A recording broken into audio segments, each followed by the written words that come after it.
Amazing grace, how sweet the sound that saved a wretch like me. Hi, and welcome to Straight Talk About God video. I'm Jack. Now, the JAX11150p series is a series of essays from my book called 50 Pieces of Faith. And this one is called Pictures of the Devil. Pictures of the Devil. See, I knew a guy who used to say, "You ever think about the things you think about?" Well, initially that's an amusing situation, an amusing question, but do you ever think about the things you think about? I do. And one day, while I was thinking about the things I think about, I noticed a possible answer in picking up and singling out little communications that get me into trouble.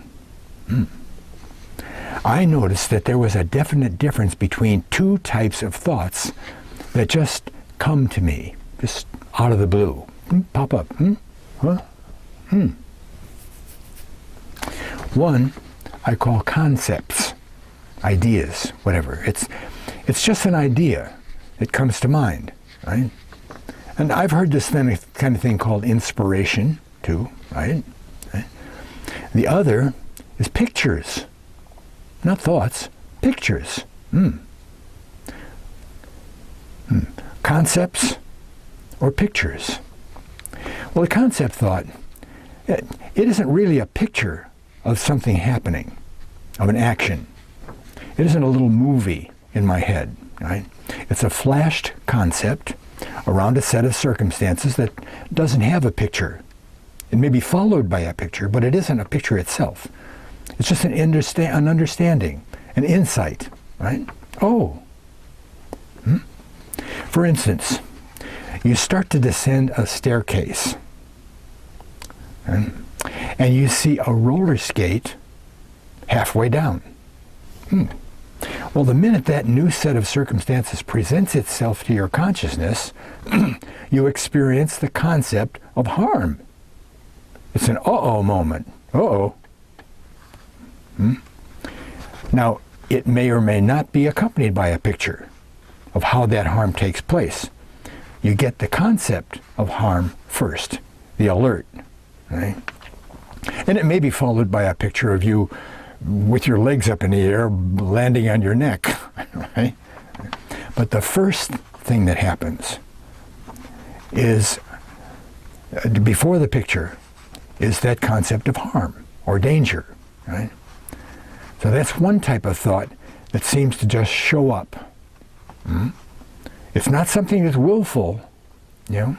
I didn't make it happen. I didn't try to do that. Let's not be confused by thought concepts that come out of willful visualization, okay? I mean, you may willfully picture yourself in some process of building a house. Something you're going to work on that day on the house, and you go over it in your mind, right? Let's say hammering is involved, and you see yourself putting on a certain board. Okay. But out of that visualization, the concept of a missing element in your carpentry might present itself. See? You forgot to put on that one little board, you know, before you put on this big one. And now you have to do that because this big one has to balance on the little one and then tie both of them together, whatever. So as you picture yourself placing on one board, you notice that something's wrong in the picture. It's like when you walk in the bathroom and the towel that isn't on the rack, that's usually there, and you say, "What? Oh, the towel." See, just so the small board is absent. But the concept thoughts that we want to deal with are those that seem to be spontaneous. Okay? So now we've got a flashed concept followed, probably, by a picture of the consequences. But we must remember that the concept came first, not the picture. Right? You can't nail the board on here. Okay? And the inherent in the flashing of the concept is the question. What do I have to do to make it right? That's not right. Oh, what do I have to... See? What do I have to correct here? And then that unthought, unsaid question is answered immediately. You know, the concept flashes, carrying with it the question that begs the picture of how to fix what's wrong, right? In order to reach our goal successfully. Right? It's just simple process solving. You know, we do it all the time. Just break it down and notice what we're actually thinking about the things we think about. Now, we can call this concept thoughts prophecy, if you want, because in a sense they tell the future. Okay? In the case of the stairs and the roller skate, the flashed concept of harm is telling what will happen if some change doesn't occur to include the new information of the skate. Likewise, in the carpentry example, the concept says, this isn't going to work the way you had it planned. Okay? It's a prophecy of less than 100% completion, okay, of the project. Now, the really interesting part is the other kind of thought. There's concepts and there's pictures. Pictures. And we'll have to break it down. There's two kinds of pictures thoughts. One kind is willful visualization, we already talked about. The other is that spontaneous pop-up, interrupting what's going on kind of picture. Willful pictures, they come from a known source, right? We make them up. You know, they come from us. Willful visualization is a valuable tool in goal attainment, you know, and it's popular. You know, athletes do it all the time. Now, both willful and spontaneous pictures are provocative thought. Okay? They picture us in action, right? We see in our mind's eye a picture of us doing something. And both these picture thoughts come in two kinds, okay? Subjective and objective. Now, subjective pictures are those that are seen as though they were through our own eyes, looking from inside our head, the way we normally see things. Okay? Objective pictures are those when we see ourselves as though we were a different person standing somewhere nearby, seeing ourselves in the action. Okay? It's important to make all these distinctions so we understand where we're actually going. Okay? So, just as the concept is followed by a picture of the consequences, the picture thoughts are accompanied by some type of rationale, right? A reason for doing it, right? You got a reason for visualizing this stuff, okay? And it's this rationale that gives our following action acceptability, okay? Okay? In our own minds, at least. It doesn't have to be in anybody else, just in our own minds. Okay?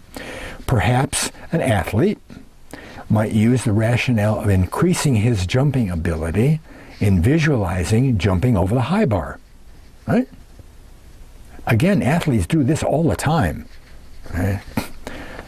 Now, I know that's easy to understand, and it lays out nicely, and it's almost boring.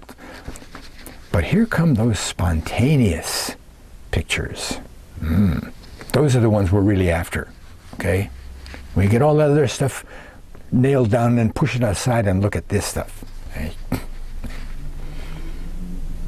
I want you to think back to all those times when you were just hanging out, and all of a sudden, for no reason at all, interrupting your train of thought even, you know, spontaneously comes this little picture of you doing something.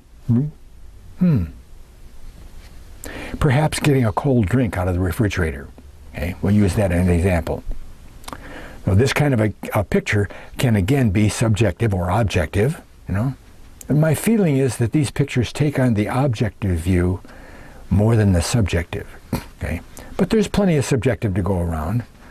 Okay? I think the main criterion is the distance traveled. Okay? See, the distance from where you are to the site of the action. Okay? So taking a drink out of the fridge could be objective if the fridge is in the other room. Okay? Or probably subjective if it's sitting right next to your chair. Right? So you're sitting watching TV, and you get this picture. A little movie of you taking a cold drink out of the refrigerator. Okay? So this is not a concept thought, not a concept, I need a drink, I'm thirsty, or drink a Coke. Not that. Okay? But an actual visual picture, movie. Okay? Now, if you're in the front room watching TV, you'll probably see yourself standing at the refrigerator taking out a Coke. If the fridge is right next to your chair, yeah, some people do that, I guess. You may see from your own eyes perspective, your arm opening up the door, or reaching in and opening up the door, taking out the Coke. You won't see your whole body, okay? But there's no hard and fast rule for any of this type of stuff, okay? Objective or subjective. Well, all that process is easily understood. We have the concept and consequences, and we have these little spontaneous pictures. Both types of thoughts just seem to appear. Boom. No pun intended. They seem to be presented to our consciousness for a decision. See, with no apparent cause, I may see a picture of my hand holding a chocolate bar and say, I think I'll have a snack. Yeah. See, the main difference isn't the type of thought, concept, or picture, but the results of each type. The results. What happens when we follow through with the action based on concepts and consequences? Okay. Well, first in the process is right behavior, capital R, right behavior. See, so-called right behavior because after the concept flashes and the consequences are known, then I know what to fix, in order to attain my goal. In order to get to the bottom of the stairs with 100% probability that I won't fall on the roller skate, I pick up the skate. Right? I don't try to knock it out of the way with my foot, perhaps losing my balance and falling anyway. Okay? And then I say, God, I knew I was going to do that. Does that sound familiar? Have you ever done something and I knew I was going to do that? That's happened to everybody. Right behavior, fixing whatever's missing in order to make what I'm trying to do happen successfully. Right?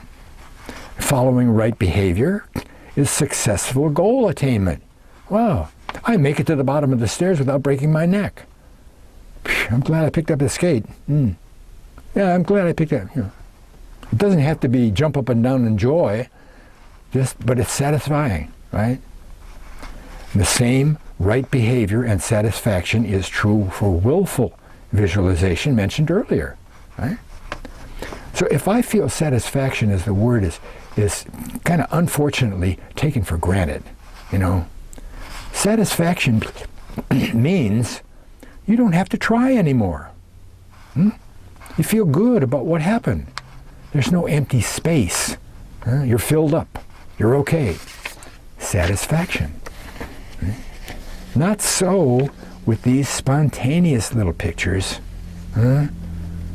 Because what I've noticed, and the point of this whole discussion, is that these spontaneous visualizations always seem to be in the category of things that I don't judge by my own standards, to be 100% okay. It's not okay for me to have 6 drinks while I'm watching TV. I mean, if I've had 2 already and the movie isn't even half over, I might get a picture of me having it at the refrigerator, getting out another one, and know that I shouldn't have any more. I mean, look, maybe I've already set a limit of 2 per night, you know? Perhaps I've had a lot of trouble drinking a lot of Coke, you know?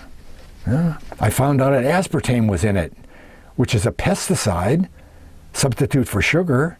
Huh? I mean, it could just as easily be a picture of me at the cupboard getting out another chocolate bar, whatever. Yeah? Or me sitting in a chair having another cigarette, taking another drink, driving faster than I should, eating a second helping I know I didn't need. Right? Any of that stuff. Right?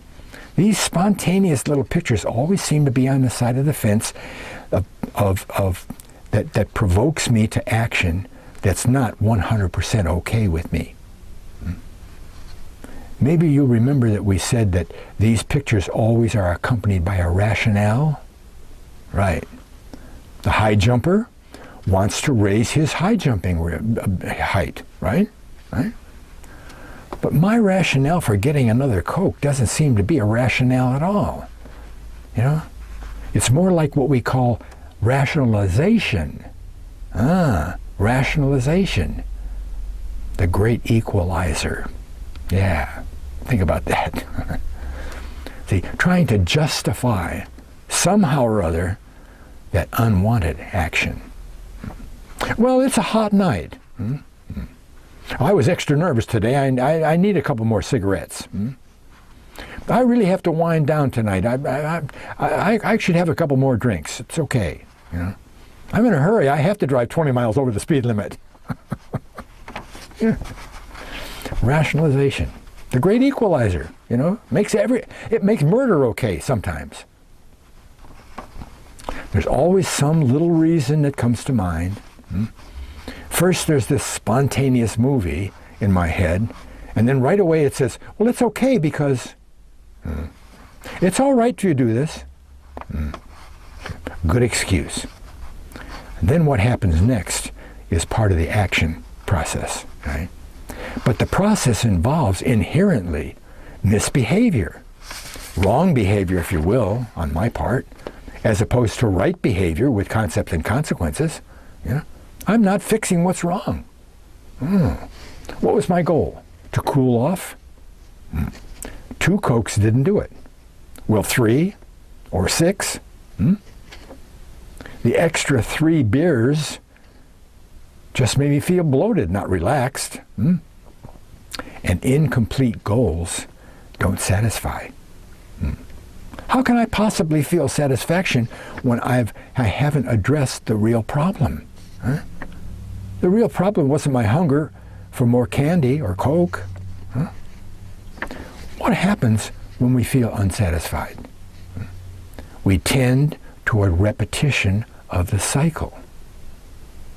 Every addict knows this. And we know it too. We just don't want to admit it. If I'm not satisfied, there's still a void inside waiting to be filled. Right? So maybe 10 or 20% of the satisfaction I could have gotten out of the situation is still missing. I'm only satisfied 80%. Or maybe 40. Huh?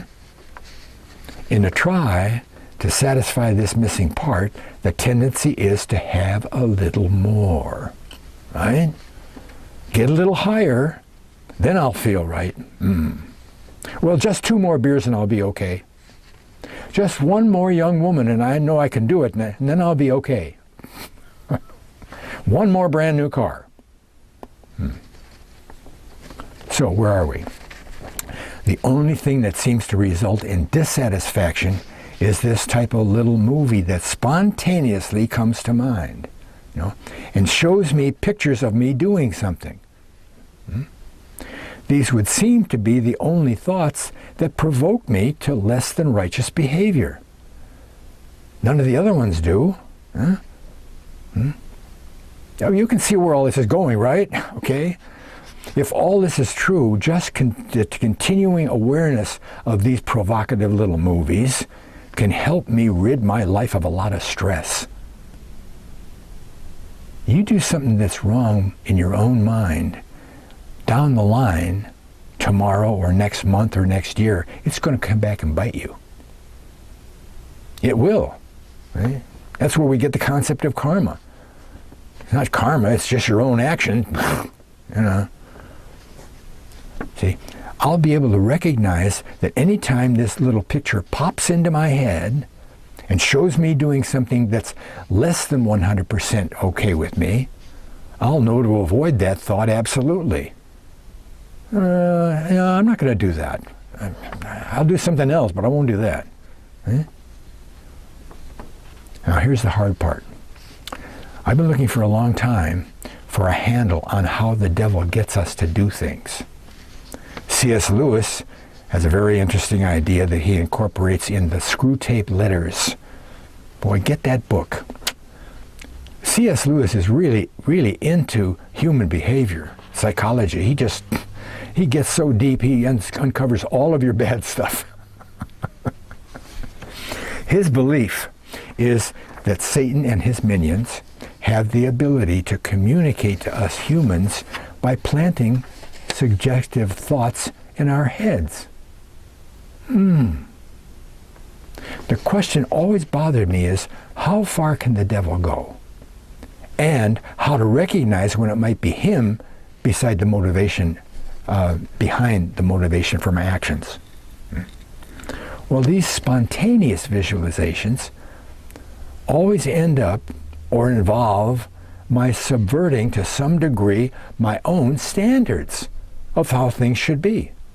And it seems logical that the devil may be involved. What better way to keep people on the edge than to plant little pictures in their head? Look, he could assess my particular situation, keeping in mind the context and the history of my life, and plant the most appropriate and most plausible picture in my head of what I can do in any given circumstance. Well, I know that's hard to take. Once you are a believer, once you become a believer, capital B, that's when you get on devil's radar. And he or his minions are watching you from then on and monitoring everything. And if you've been a believer for 14 years, then he knows everything you did for the last 14 years. All right? He can do that. He's got the ability to do that. His fallen angels have the ability to do that. Stand around and just watch you. They have eternity. You know, they haven't got anything else to do. Now, he knows that I like Coke, right? I've already said aloud, see, he can't read my thoughts, but I've said it aloud to people. Gee, you know, I got to stop drinking all that Coke. You know, I'm drinking too much. And I just read that this bad stuff is in it. He knows that. He probably knows how many Cokes I drank in the last 3 years. Huh? Now, I hear the objection that it's ridiculous that the devil is make me have another Coke. Yeah. But let's just put that aside by saying that Coke is only an example that we can easily understand. I'm not saying the devil won't, you know, make me have another Coke. You know? He might have a reason. Who knows? How about if it was that other kind of Coke?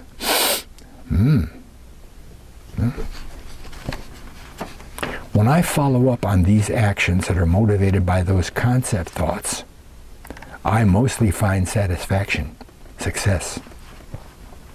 If I gain an understanding on how to build something, and then go about the actual building, making sure that I do those certain things that I visualized, you know, after the concept, you know, that said, watch out for this pitfall, or put this board on now and it'll fit, you know, I'm pleased with the result. I'm not under stress of any kind. I get to the bottom of the stairs and I feel good that I didn't fall. But this spontaneous little guy that pops into my head always leads me down the garden path. And if there's a God, there's a devil. And if there's a devil, he's got to have some way of working on me, right? He doesn't leave little notes under my pillow. And I don't hear voices in my head, usually. No, but there's a small loophole in that statement because I also feel that I get spontaneous, prodding thoughts. They're not pictures, they're just thoughts. Like sentences, you know? It's like a spoken concept that motivates me to improper action. Again, by my own standards, it'll say things like, "Ooh, why don't you have another cigarette?" You know? Or the idea. Not the whole sentence, just the idea of having another cigarette, you know, instead of me seeing me smoking another cigarette. Again, by my own standards, right? Call it a verbalization instead of a visualization, but verbal or visual, these thoughts always lead in the wrong direction. And you gotta stop and say, wait a minute, where'd that come from? Okay, the easy part is over. Just separating out concepts and consequences and spontaneous visualizations helps me keep my thoughts straight, you know, and isolate those motivating thoughts that try to move me in the wrong direction. See, I know I'm aware that those pictures are spontaneous and not willful. I mean, we know when that little thought comes into your head and interrupts what you're doing. Had nothing to do with what you're doing. You're watching a football game on TV and all of a sudden it says build a house. Something like that. It's, you know, had nothing to do with the context. Pops into your head. Ooh. I realize that I didn't make them up myself, okay? I didn't intend, like the high jumper, you know, to visualize the action. It just showed up. See? And I also know that it's a picture and not a concept thought. See, the concepts never appear as a picture. They never appear as a picture.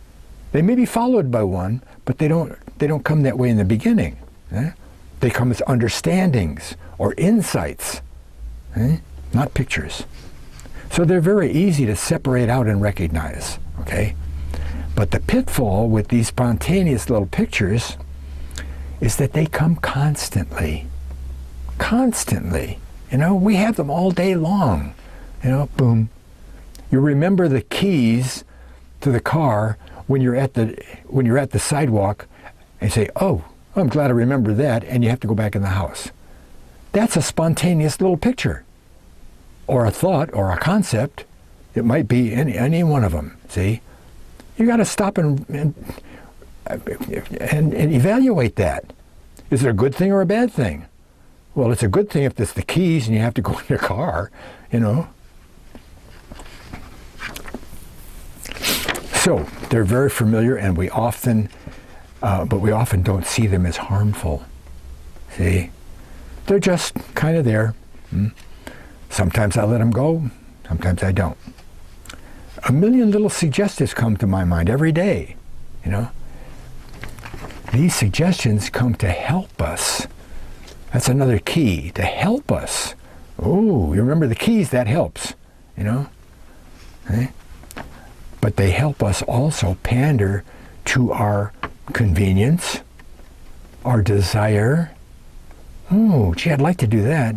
Well, but I'd like to. Our pleasure, especially our financial security.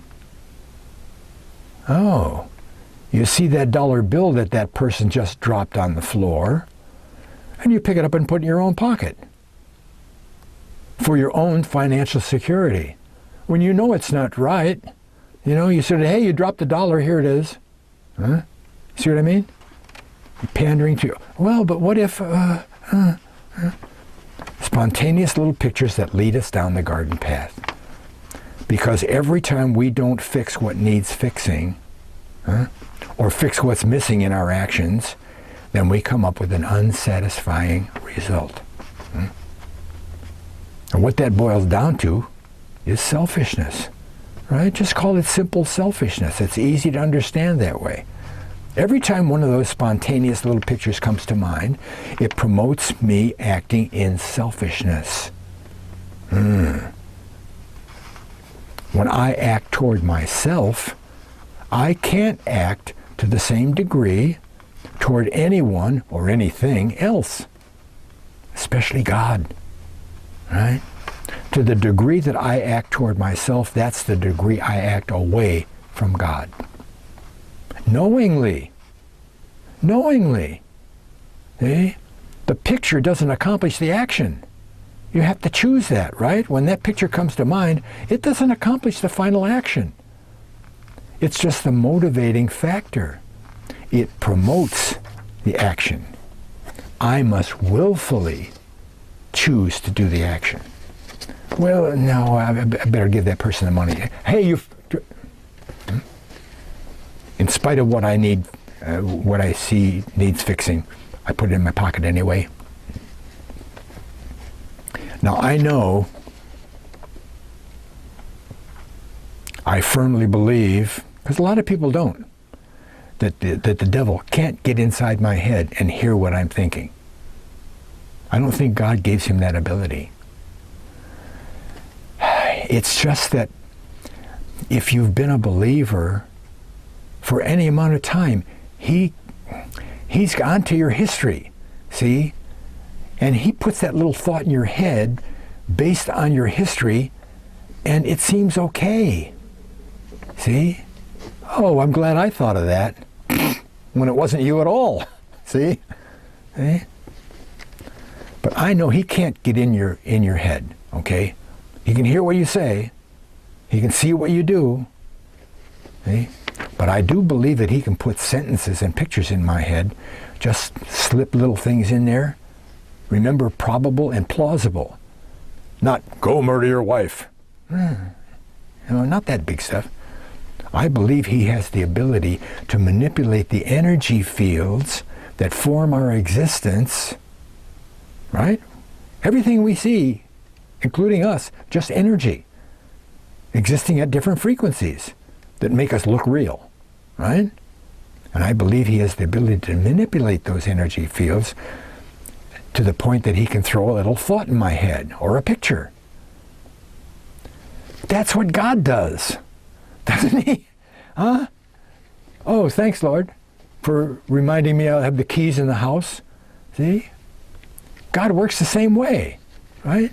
He doesn't leave notes under my pillow either. Well, if I can pin down the kind of weapon the devil uses, I can build a proper defense, right?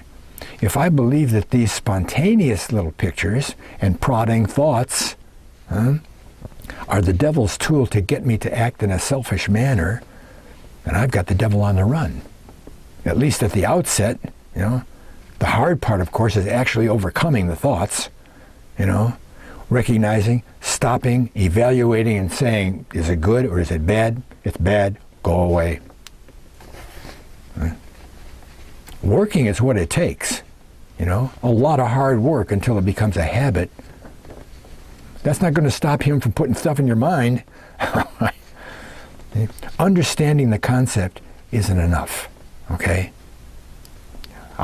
In my book, I wrote 6 pages about that, right? But that doesn't mean that those little thoughts are going to stop, right? Especially when I get set out to do something for God. Then see how many excusing thoughts come to mind to keep me from my commitment. Well, I'm going to pray every night. Well, why don't you pray in bed tonight? Well, okay, Lord, You don't pray in bed because the devil slipped a little. Well, you're extra tired. You should lay down. See?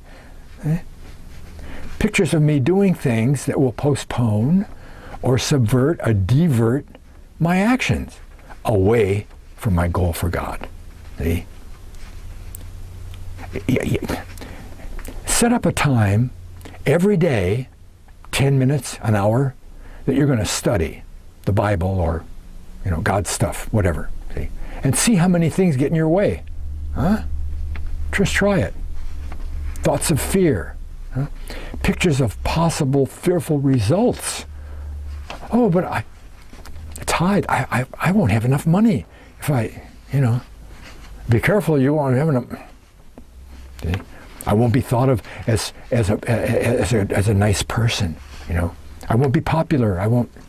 All those what ifs. What if? Huh? Well, there's a handle on the devil, right? One anyway. It's also a way to faith. Faith. Let's put an E on faith because it's a verb. In Greek and Hebrew, faith is a verb. Look it up. Right. Yeah. The way to overcome these spontaneous visualizations is to ask God for his help. Right? Oh, but God, look, right? Depending on what your situation calls for, you can claim his promise of provision or guidance or protection or whatever it has to be. Huh? Strength. Huh? Watch out for those little pop-up pictures. When they come, let God take care of them. He's a lot stronger than you and I and the devil couldn't put together, right? Faith. Faith. Thanks a lot for watching. God bless.